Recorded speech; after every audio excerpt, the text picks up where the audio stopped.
لفظوں میں دہرائی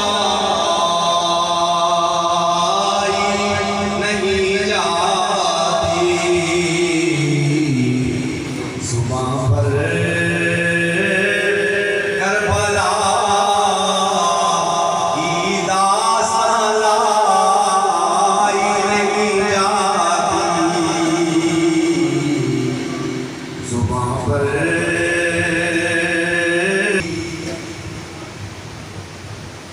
تماچے مار لو،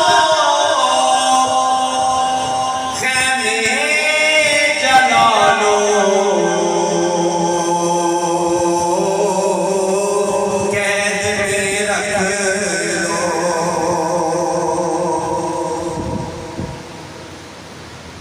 تماچے مار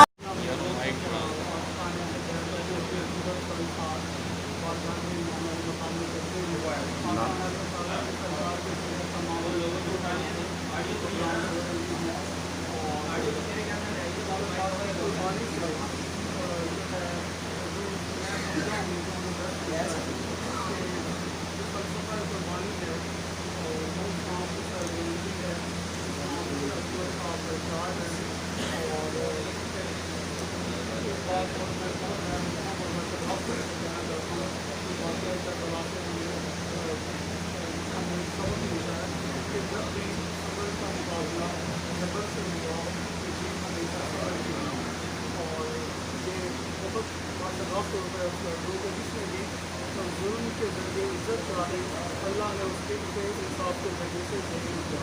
میدان کربلا میں جو منظر ہمارے سامنے آیا کہ یزید ظالم نے مردود نے جب ظلم کے ذریعے سے عزت چاہی تو اللہ رب العزت نے اسے انصاف کے ذریعے سے ظلم کیا۔ تو واقعہ کربلا صبر کا، استقامت کا، نیم پر عمل کرنے کا اور شریف نبی تنظیم میں رہ کر نمازوں کا اہتمام کرنے کا سبق ہوتا ہے، اور خواہش ہے کہ اللہ تعالی اس مہینے کے پورے عالم اسلام پر تعلیمیت استحکام عطا فرمائے اور بدمزید کو امن میں تبدیل فرمائے اور نفرتوں کو عزتوں میں عداوت اور حسد کو محبتوں میں تبدیل فرمائے۔